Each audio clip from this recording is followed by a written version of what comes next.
Grace, mercy, and peace be unto you from God our Father, from our Lord and our Savior, Jesus Christ. Amen. We're starting off the series on the Creed with the very beginning, the very first words. I believe in God the Father Almighty. Coming out of the John series, I've had like 15, 20, 22, 22.5 slides per sermon. And during our summer series, I'm going to have 0 slides. I'm so tired. So I made one for each sermon. That's the slide, not self-made. In the last series, man, we put so much effort into it. We had things timing up so perfectly. And then I got working on this series, and we're going to talk about God the Father the week before, not the week of, Father's Day. So, we're off by a week, but this is your Father's Day sermon a week early, guys, just so you really enjoy next Sunday. But here we go. I believe in God the Father Almighty. If you're new to Lutheranism, or you're visiting this morning, or you've been visiting regularly, you may have noticed that every single worship service we here at Trinity, we have a few things that are there every week. God's Word, prayer, things you probably see in every single church. But at Trinity, we say the Creed, one of two, every single week. We say either the Apostles' Creed or the Nicene Creed. These creeds are not Scripture. They are not inspired by, breathed out by God. But what they are short summaries of the faith that Christians have been using from the very beginning. In fact, creeds go all the way back to the disciples themselves. The disciples sent out to Jerusalem, Judea, Samaria, and to the very ends of the earth, got to these places all around the ancient world and preached to them the good news that Jesus is the Messiah, that he has died for them, and by his death, he's paid the price for all of their sins. And then those people in all of those places would say, we want a part of that. We want to be one of God's children too. So the disciples left behind and taught the churches short summaries of the faith. One of them was the Lord's Prayer. Another part was the very beginning of what we know as the Apostles' Creed. This is what it means to be a Christian. A short summary of a vast and deep story of God and his people. So, let's begin in exploring why is it so important that the Creed says, I believe in God the Father Almighty. Let's focus on the Father part to begin with. I was looking around for some cultural references for fatherhood, for being a father. So I'm going through all the movie quotes I know. I'm going through my top 1,000 movies. I'm looking through my previously watched on Prime and Netflix and HBO Max and Disney Plus, especially Disney Plus. But I'm curious. I have picked my favorite father-son scene of all cinema. Does anybody have a suggestion? Best father-son scene? AJ? You can't say Paw Patrol. What? God, yes, God has a good father-son story, yep. Any other references? Anybody else have their favorite movie, father-son moment? That's okay, because you're going to lose, because I picked the best one. All right. Oh.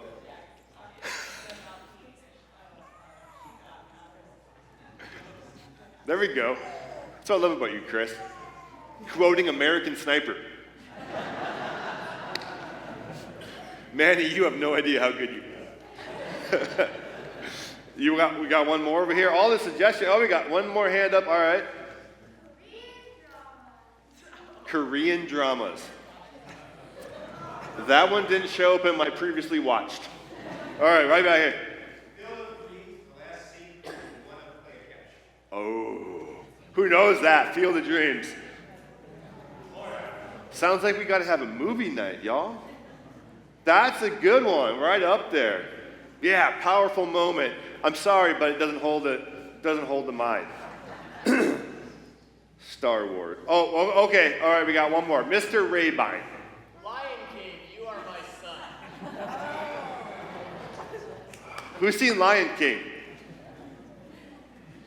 That reminds me of when Gideon quoted Finding Nemo like it was a recent movie. Does anybody else remember that? It was like his first children's message. He was like, hey guys, y'all seen Finding Nemo? And they're like, what's that? A rom-com? And we're getting another intern. This is great. Lion King, is that from the 90s? I think so. We got a few heads shaking. All right, mine's better. Sorry, close. Star Wars. Luke, I'm your... Yeah. That's the best. What? No way! No way! Hey, this is a sermon. You can't argue with me. Oh, all right, we'll agree to disagree. Mostly because there's no touchdowns in baseball. Okay, but Luke, I'm your father. Now, the reason I'm picking it is because of the depth of the relationship. I'm not saying it's not there in other movies, but there's a struggle there. Even though there has been a galaxy between them, there's an understanding of a reality that Luke has struggled with, that he continues to struggle with in the movies, that he's my father. Friends, as we start out in the creed, there's this idea floating around in America of the self-made man, the self-made woman, the pull yourself up by your own bootstraps, which is physically impossible, and this idea that we've done it all on our own and we are the masters of not only our past but our future. But in Star Wars, and I would say in this idea of fatherhood, is tied up the idea that you have a source, a beginning other than yourself. As the creeds begin, both the Apostles and the Nicene Creed begin with the overt relationship that you have with God Almighty, defined as fatherhood. Think about it. Could have started many ways. I believe in the Creator. Okay, that's one way. I believe in the Almighty. We could just leave out the whole Father part. We could say, I believe in the overwhelming authority, right? Or I believe in the power. I believe in the wisdom, the goodness, the integrity, the honor, all these good ideas, these great descriptors, but all of them lack the depth of the built-in relationship of the word Father. The way your Heavenly Father chooses to paint his relationship with you is fatherhood. Now, the creeds do name him as the Almighty, not a Almighty, an Almighty, or one of, but the. He is the definition of power, the definition of authority, the source of truth. None of these are denied, but all of them are colored by fatherhood. This is incredible. Before we go deeper into that, we need to back up because the creed begins with the words, I believe. How beautiful. There's many other faiths in this world, other paradigms of relationships that a creature can have with the Almighty. Our faith, the Christian faith, is exactly that, the Christian faith, where our entire relationship with this Almighty, with this Father Almighty, is one of faith, not of works or performance, not of efforts or earning, but one of faith. A relationship that then includes us in the rest of the creed. So as we're going to continue next weekend with Maker of Heaven and Earth and the visible and the invisible, we are a part of that because of our relationship that we have with the Father through faith. And then we're going to get into the whole second paragraph called the second article, and we're going to talk about all these things that the Son of God has accomplished, and all of it, friends, is only yours and entirely yours through faith. And then we're going to talk in the third paragraph, the third part of the creed, which talks all about the working of the Holy Spirit, and we're going to find that this ongoing, eternal work of the Almighty is yours only through faith. This beautiful thing, this Christianity, all of it gifted, sourced, not by ourselves, not from our good intentions or efforts, but from the Father. Wow. And this is like 6 words long.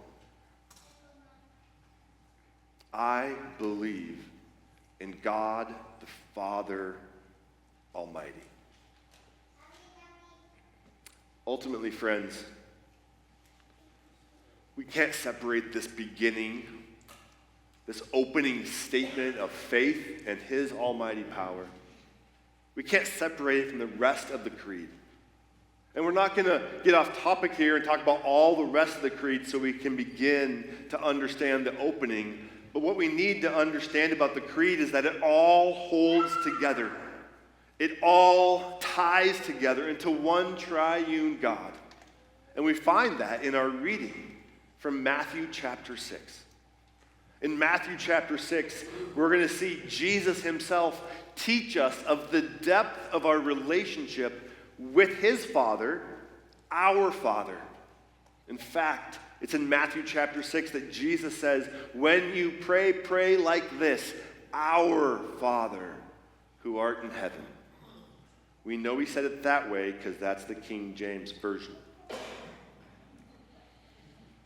But tied in, woven into chapter 6, is this relationship, this intimacy that we have with our Heavenly Father.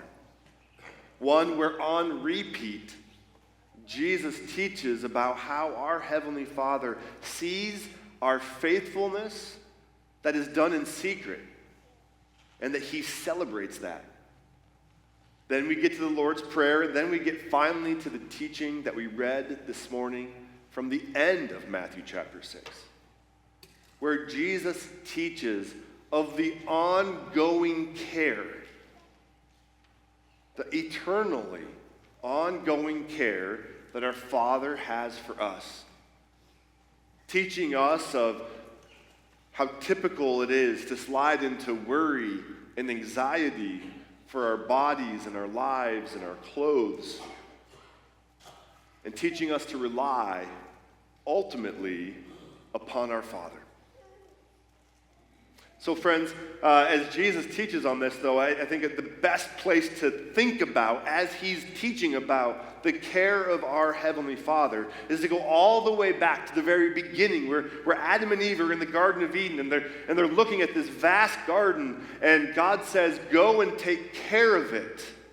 Right? First job he gives Adam and Eve, take care of this creation that I have given to you. And so they begin taking care of it. But then in Matthew chapter 6, Jesus drops the hint that in spite of and not because of our care, the Almighty is the one that cares for the grass of your lawn, the birds of the air, and for you. Because you are not self-made. You are God-made. And you do not bear the responsibility of providing for yourself, but He, daily and richly, out of fatherly divine goodness and mercy, gives you all that you need for this body and this life and the next forever.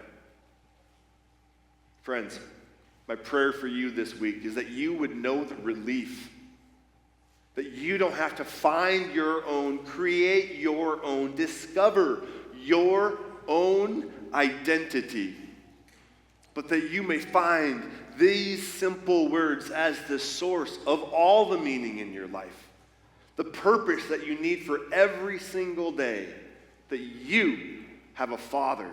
You have the Almighty Father. And this Father daily provides for you. Let us pray. Gracious Heavenly Father, into the brokenness of your good creation, we see evidence of our need for redemption in so many places, not the least of which is our daily belief that we're the ones that need to conquer our future, determine our fate, that we're the ones that have to find within ourselves all that we need. Gracious Father, we pray that you would turn us back to you with repentant hearts, that we would daily, if not hourly, celebrate the goodness of our Father. Jesus, we thank you for sharing your Father with us, your brothers and sisters. All of this we pray in the most holy and sacred name of Jesus. Amen. As the youth director here, thank you for joining us and being a part of our online Trinity community. If this is your first time or 20th time, you can find helpful links to resources in the description down below. While you're there, you can check out how God is taking tangible steps towards people by taking new ground here in the beautiful Kalispell area. Learn more at trinitykalispell.org/takingnewground. Did you miss a Sunday? You can check out our messages archive on our website. So whatever you're doing or wherever you're going, you'll never miss out on hearing the Word of God. If you're a high schooler or you know one, I would love to talk to you about today's message and how you can get plugged into our youth ministry here at Trinity. Just send me an email that's listed down below. Don't forget to ring that bell and like this message, because every interaction here helps the message of Jesus spread. Finally, if you'd like to support us with a gift, you can do so at trinitykalispell.org/give. It's your generosity that fuels Trinity Lutheran's day-to-day and week-to-week transformational ministry. We can't wait to see you next week.